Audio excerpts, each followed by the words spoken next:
আপোনালোকে news reporter আমাৰ ওচৰলৈকে আহি পাইছে, প্ৰেছ মিডিয়া বন্ধুসকল।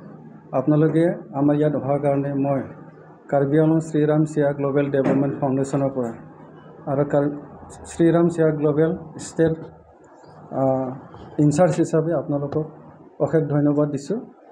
আজি আমি কাৰ্বি আংলংকে ধৰি অসমত বিভিন্ন জিলাত আমাৰ শ্ৰীৰাম চিয়া গ্ল'বেল ডেভেলপমেণ্টে আমাৰ গাঁওসমূহত সৰু সৰু ল'ৰা ছোৱালীবিলাকক আমি একটা এক্সট্ৰা জিকে লগতে এটা CBC পাৰ্টান আৰু CBC কোৰ্চ লগত এটা ভাল শিক্ষা প্ৰভাইড কৰিবৰ কাৰণে গাঁৱত আমি শিক্ষক শিক্ষয়িত্ৰী নিযুক্তি কৰি আমি চেণ্টাৰ কিবা কৰিছোঁ, অপেনিং কৰিছোঁ।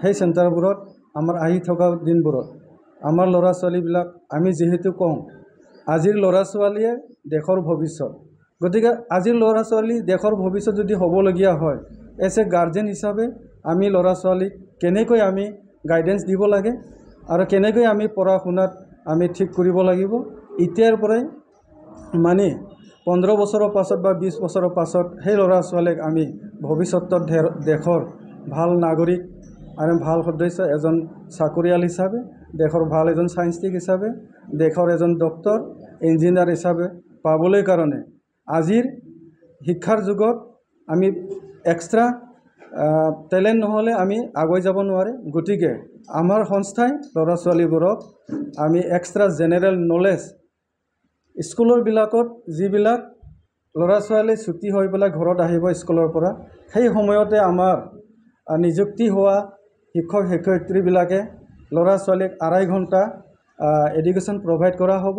সেই এডুকেশ্যনত আমাৰ কমপ্লিটলি এক্সট্ৰা CBC কোৰ্চৰ লগত আৰু আসাম এডুকেশ্যন পাৰ্টনাৰ লগত কম্বাইন কৰি জিকে প্ৰভাইড কৰা হ'ব। আমাৰ NGOৰ নাম হ'ল শ্ৰীৰাম চিয়া গ্ল'বেল ডেভেলপমেণ্ট ফাউণ্ডেশ্যন। আমাৰ NGO হেড অফিচ হৈছে দিল্লী, ছাব অফিচ হৈছে বিহাৰ।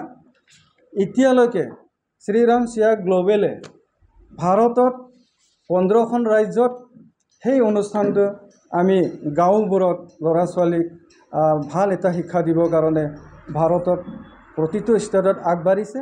আমাৰ অসমত যেনেকৈ এতিয়া বৰ্তমান মই কাৰ্বি আংলং জিলাত আছোঁ, কাৰ্বি আংলং জিলা বাদে অসমত গোটেই অসমখনত 9খন জিলাত আমাৰ শ্ৰীৰাম চিয়া গ্ল'বেল ডেভেলপমেণ্ট ফাউণ্ডেশ্যনে গাঁও চুকে কোণে গাঁৱত আমাৰ স্কুল ইতিমধ্যে ষ্টাৰ্ট হৈছে।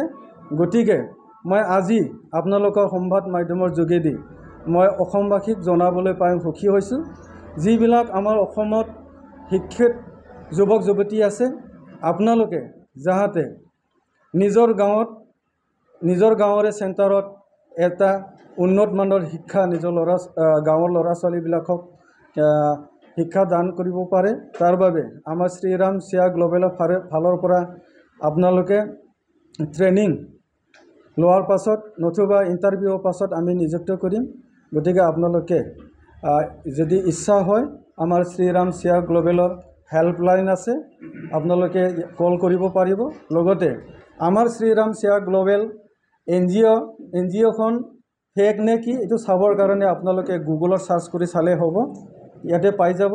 যদি আপোনালোকে কৰিবলৈ ইচ্ছুক হয় তেনেহ'লে হেল্পলাইন লগতে আমাৰ কাৰ্বি আংলং জিলাৰ আমাৰ যিবিলাক বৰ্তমানলৈকে অফিচ লেভেলত আছে তেখেতসকলৰ লগত নম্বৰত অলৰেডি বেনাৰত লিখা আছে, যোগাযোগ কৰিব পাৰিব। আৰু মই অসমৰ ষ্টেট ইনচাৰ্জ হিচাপে মই অসমত প্ৰতিটো ডিষ্ট্ৰিক্টত আমাৰ শ্ৰীৰাম চিয়া গ্ল'বেলটো আকৌ আগুৱাই লৈ যাতে দেশৰ কাৰণে ল'ৰা ছোৱালী ভৱিষ্যতত এটা ভাল এটা শিক্ষা বা ভাল নলেজ পাবৰ কাৰণে মই আগুৱাই গৈ থাকিম। আৰু আপোনালোকক আজিৰ এই প্ৰেছ মিডিয়াৰ যোগেদি সকলো অসমবাসীক আমাৰ NGOৰ থ্ৰুৱেদি জনাইছোঁ, যিসকলে জ্ঞানী ব্যক্তি বা জনা শুনা ব্যক্তিসকলে আজি শ্ৰীৰাম চিয়া গ্ল'বেলৰ আমাৰ যিবিলাক গাইডলাইন, শ্ৰীৰাম চিয়া গ্ল'বেলৰ যিটো আমাৰ গুগলৰ যিটো লিংক আছে, ইয়াত চাৰ্চ কৰাৰ পাছত আপোনালোকে NGOৰ বিষয়ে বা NGOত আপোনালোকে আহি ল'ৰা ছোৱালী বা ৰাইজৰ কাৰণে ভাল এটা কাম কৰিব পাৰিব বুলি আশা কৰিছোঁ। ধন্যবাদ।